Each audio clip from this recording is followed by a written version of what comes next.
रहा है। डॉक्टर महिला डॉक्टर से बहस भी करी थी। कौन विधायक थे? विधायक ने बीजेपी के एक बीजेपी का थे। नेता है। देखिए, बिहार में कानून का राज है। जी किसी को इजाज़त नहीं दी जाएगी जी कानून को हाथ में लेने का। जी। ऐसा किया गया है तो सरकार देखेगी जाकर, और सरकार उन चीज़ों को बर्दाश्त भी नहीं करेगी जाकर। कार्रवाई होगी ऐसे? निश्चित तौर पर कोई, मैं कह रहा हूँ कि राज्य में कानून का राज्य है, सबके लिए कानून बराबर जो है।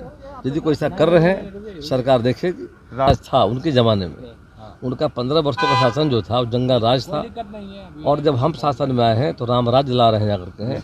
शांति और विकास हमारा एजेंडा है जाकर के, और सेवा सुशासन और गरीब कल्याण न्याय के साथ विकास, सबका साथ सबका विकास के रास्ते पर बिहार को आगे ले जा रहे हैं जाकर के हैं। तो निश्चित जो कार्यपालिका हमारा है विधायिका ऊपर जाकर के, और माननीय मुख्यमंत्री सदन के नेता हैं जाकर के, माननीय मुख्यमंत्री जाकर के हैं, उनके आदेशों का पालन हरात्मक करना है कोई अधिकारी जाकर को। यदि कोई पदाधिकारी ऐसा नहीं करता है सरकार देखेगी। ऐसे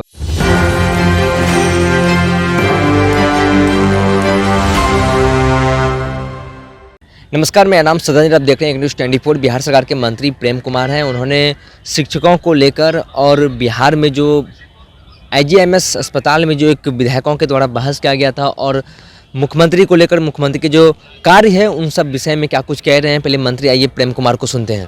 जानकारी में तो है कटौती नहीं की गई है। यदि कोई उनका प्रस्ताव आएगा तो सरकार देखेगी, विचार करेगी जाकर के।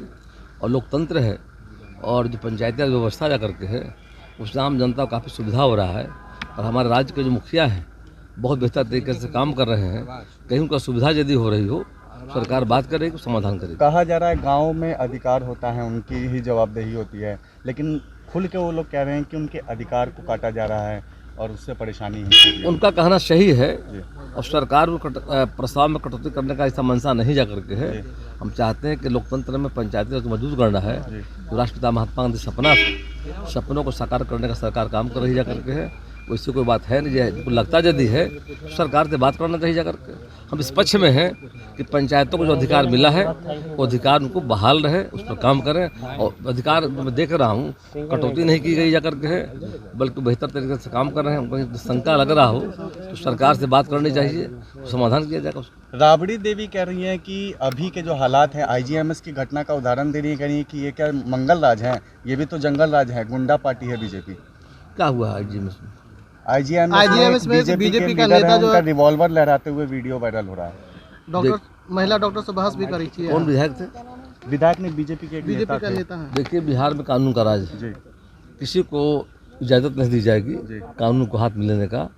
ऐसा किया गया है तो सरकार देखेगी जाकर, और सरकार उन चीज़ों को बर्दाश्त भी नहीं करेगी जाकर। कार्रवाई होगी ऐसे? निश्चित तौर पर कोई, मैं कह रहा हूँ कि राज्य में कानून का राज्य है, सबके लिए कानून बराबर जो है। यदि कोई ऐसा कर रहे हैं सरकार देखेगी। राबड़ी देवी जो कह रही हैं उनको क्या कहेंगे कि जंगल राज नहीं है, कह रही हैं कि ये क्या? मेरा कहना है कि बिहार में जंगल राज तो फेज खत्म हो गया। जंगल राज था उनके ज़माने में, उनका 15 वर्षों का शासन जो था वो जंगल राज था, और जब हम शासन में आए हैं तो राम राज्य ला रहे हैं जाकर के हैं।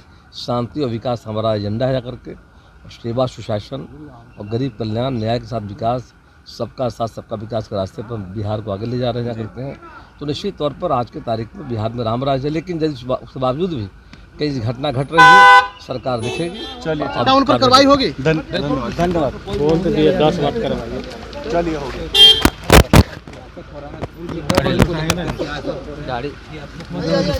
बोलने के बाद भी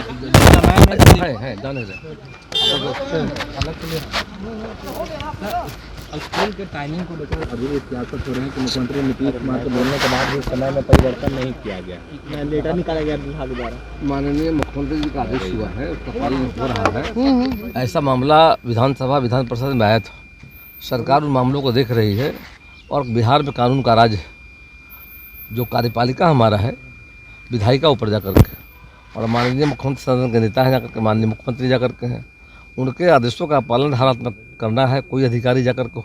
यदि कोई पदाधिकारी ऐसा नहीं करता है सरकार देखेगी ऐसे पदाधिकारी पर। सर, नियोजित शिक्षक कह रहे हैं कि हमने तो आपका शर्त मान लिया कि आप एग्जाम दे रहे हैं क्षमता परीक्षा, लेकिन अब हमारी शर्त मारिए, ऐच्छिक ट्रांसफर की मांग कर रहे हैं, अब वेतन का मांग कर रहे हैं, जो राजकर्मी का दर्जा दिया जाएगा। तो देखिए, शिक्षकों, राज्य की सरकार जो है शिक्षकों के साथ जाकर के, शिक्षक हर सुख दुख में हमारी सरकार साथ जाकर के, और उनके हित के लिए हम लोग कर रहे हैं जाकर के। कहीं उनको दिक्कत हो तो समय लेकर शिक्षा मंत्री से बात करनी चाहिए, और विगत के दिनों में भी हमारे पार्टी के डिप्टी सीएम साहब ने बात किया है, शिक्षा मंत्री महोदय ने बात किया करके, और आगे भी कोई बातें आ रही है, सरकार निश्चित तौर पर उनकी बातों का स्वागत करेगी, उन पर विचार करेगी जा करके। हमारे शिक्षक जो हैं राष्ट्र के निर्माता है, और कोई दिक्कत ना हो ये हमारी सोच जा करके है, और यदि कहीं कठिनाई हो रही यदि उनको है तो हम समाधान करेंगे। लेकिन सर शिक्षक शिक्षक जो है बात किए सम्राट चौधरी से, लेकिन कोई समस्या का समाधान नहीं हुआ। 2 दिन बोले तो 10 दिन से अधिक होने जा रहा है। जो हमारे सम्मानित शिक्षकों का जो सवाल था और माननीय डिप्टी सीएम साहब बात जो किए थे जी, उसी का आधार पर विद्यालयों में परिवर्तन समय का हुआ करके है, और चिट्ठी भी निकल गई है और सरकार इन बातों को देख रही है। यदि सरकार के नियमों का कोई उल्लंघन करता है तो ऐसे अधिकारी के खिलाफ सरकार कार्रवाई भी करना जानती है। इनके पाठक पर कार्रवाई होगी। कोई हो, ये इस लोकतंत्र में सरकार से बड़ा कोई नहीं जा करके है। सरकार के बियॉन्ड कोई जाना चाहेंगे, सरकार उसको बर्दाश्त नहीं करेगी। आपने साफ तौर पर बिहार सरकार के मंत्री प्रेम कुमार को सुना। उन्होंने कहा कि बिहार में कानून की राज है और पंचायतों को जो अधिकार है वो दिया जा रहा है, और जो परेशानी हो रही है हम लोग मिलकर काम कर रहे हैं, और मुख्यमंत्री जी के हम लोग साथ हैं, और मुख्यमंत्री का जो निर्णय है वो सर्वोपरि, और मुख्यमंत्री जी बहुत अच्छे तरीके से काम कर रहे हैं। जब उनसे सवाल पूछा गया कि बिहार में अस्पतालों में जाके एक आपके नेता हैं वो बहस कर ले रहे हैं, तो उन्होंने पूछा कि कौन विधायक, उनके ऊपर कार्रवाई होगी। बिहार में कानून का राज है, आप लोग बेफिक्र रहिए। बहरहाल इस खबर में इतना ही। खबरों के लिए आप बने रहिए न्यूज़ 24 पर। मेरे सहयोगी मदन के साथ मैं सदनी पटना।